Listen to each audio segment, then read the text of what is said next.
Friends, in previous video we understood about what CAE is completely. So in these video we'll understand about of what CAE is actually. Workflow of the CAE, like we all know, like if you don't know about, like CAE has three complete branches, like pre-processing, solver, or a post-processing. Like we divide CAE into three branches with the sake of the understanding how the complete workflow is running in the CAE department.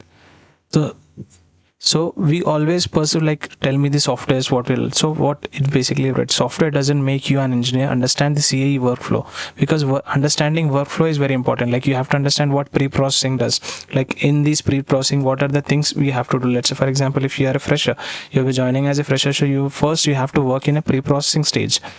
So understanding pre-processing from thoroughly is very important. Then after some certain experience you will do solving. Then after certain experience you will go to post processing thing. So understanding this workflow initially is very important. So what is pre-processing? The first, let's understand what pre-processing is. Pre-processing, so 80% of CAE errors originate in a pre-processing. A bad mesh or a wrong boundary condition equals to wrong results. So what in basically we processing does, we have a CAD file. In the previous video is also I'm also explaining about of, we'll get a CAD file from the designing team, right? So in these things, when we get a complete designing component, so what we're gonna do, the firstly we'll focus on removing small fillets, holes, sharp edges, or simplify complex parts. So if we have any component, is that component is if there is any kind of small holes in that, we'll try to clear it. Like we'll understand everything in the upcoming video practically in the hypermesh tool, but I want to make you understand about theoretically previously, because if we directly jump to a software, well, it's gonna get little bit difficult. So we'll focus on the geometry cleaner first, then we'll focus on meshing. So what meshing is, I'll be clearly explaining it in a next video. There's a meshing. Divide the geometry into small elements, that is mesh. So if there is a one component, we'll be dividing into, like, let's say for example, take an example of pizza. What we are doing, we are just slicing it, right? So we are dividing into a certain parts. So in the same way, when we have a component, we'll divide into a different component and we'll analyze in this one region. So I'll be explaining clearly in the next video why we are doing this slicing part, why we are dividing into a small blocks, each and everything. So dividing geometry into small elements, these are the activities as an fresher you have to do in your job role, right? So this is what the main thing.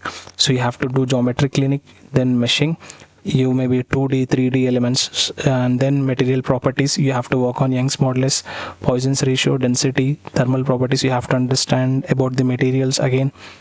Then understanding the boundary conditions are also important, because you have to, end of the day you are working on the forces, right? And end of the day you are working on the forces, pressure, torque, constants like fixed, pinned, symmetry. So you will be understanding about of all these boundary conditions, how we are applying the boundary conditions in our software, right, in our pre-processing software. So we'll be understanding that. In contact definitions, you have to understand about of contacts, what RB2 is, what RB3 is. So we'll be understanding in the next video. Next, so these are the things we'll cover. These are the things as a pre-processor, as an engineer, you have to do, right?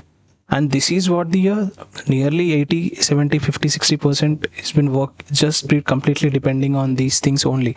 It's not a very small task that you'll just a meshing thing or a material or boundary conditions. It's a very important factor, because this is the basement for the complete model.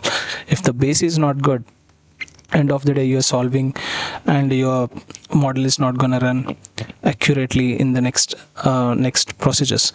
So next, the solving the mathematical equations governing physics. So here little bit of advanced level.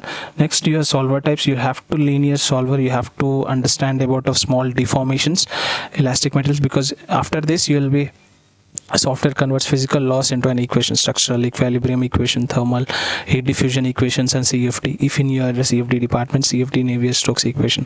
Perform numerical calculations on each mesh elements, iterates until convergence is achieved. So whatever the meshing you have done in your pre-processing stage, in these you will be understanding whatever we'll understand about the strength of material subject when we are studying in our engineering. There are different equations, like in the here coming to our in our software, they have an inbuilt equations already fitted in that.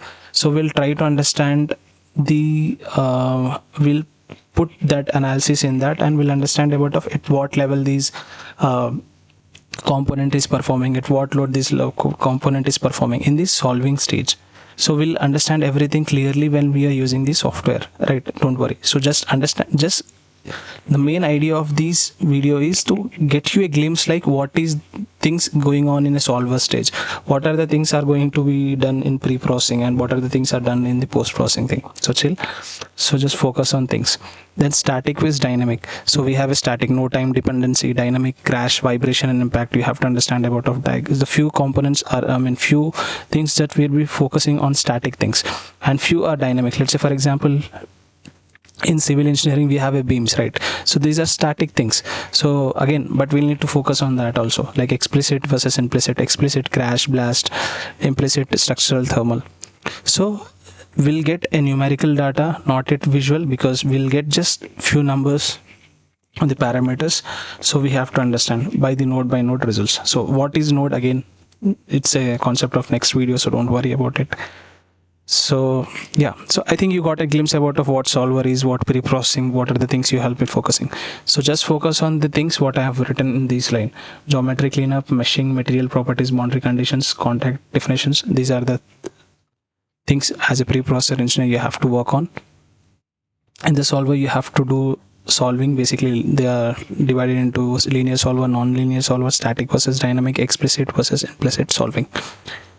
Next, at last, coming to post-processing thing, it's right, in previous video we got a numerical data, right?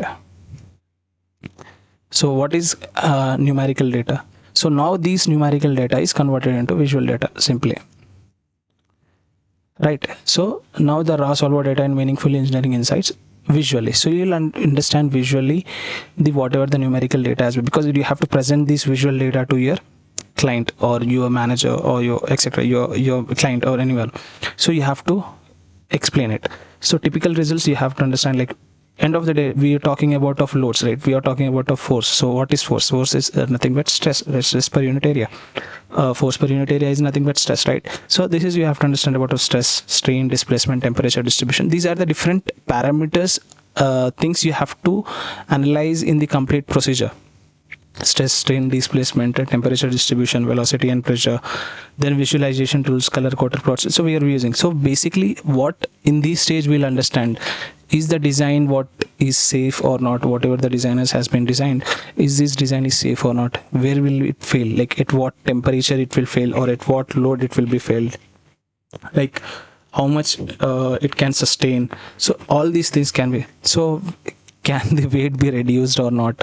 So not her, the product. Okay, so is the way, can we reduce the product, like if we can change any kind of material or not, like because it also depends on the material, because you take about of an aircrafts. So we use different material for an aircraft and we use different material for the automobiles. So these differences is also we need to understand as an engineer, right?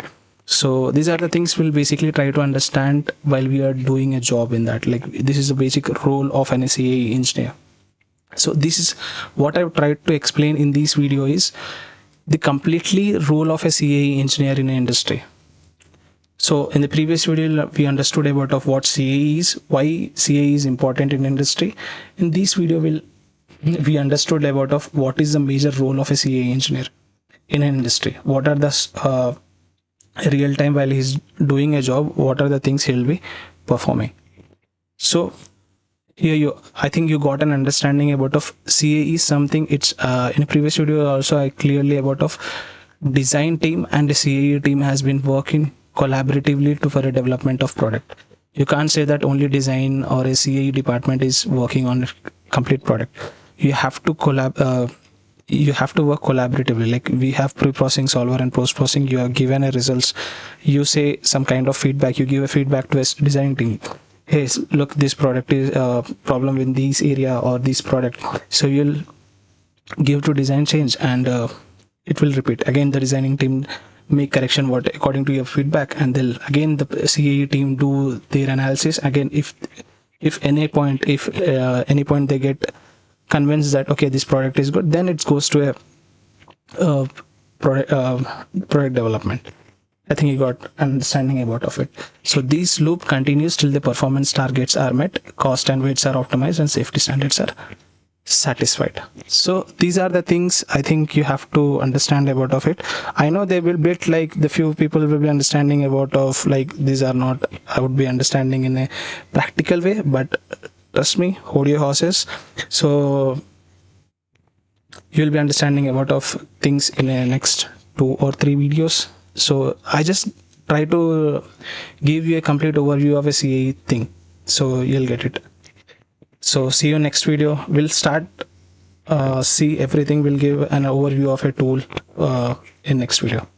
So stay tuned, keep subscribed, and if you like the video, like and share with your mechanical defense. It's very must. If you share with mechanical defense, I think these are the things. If you learn, it helps you in your upcoming sessions also. See you next video. Jai Hind.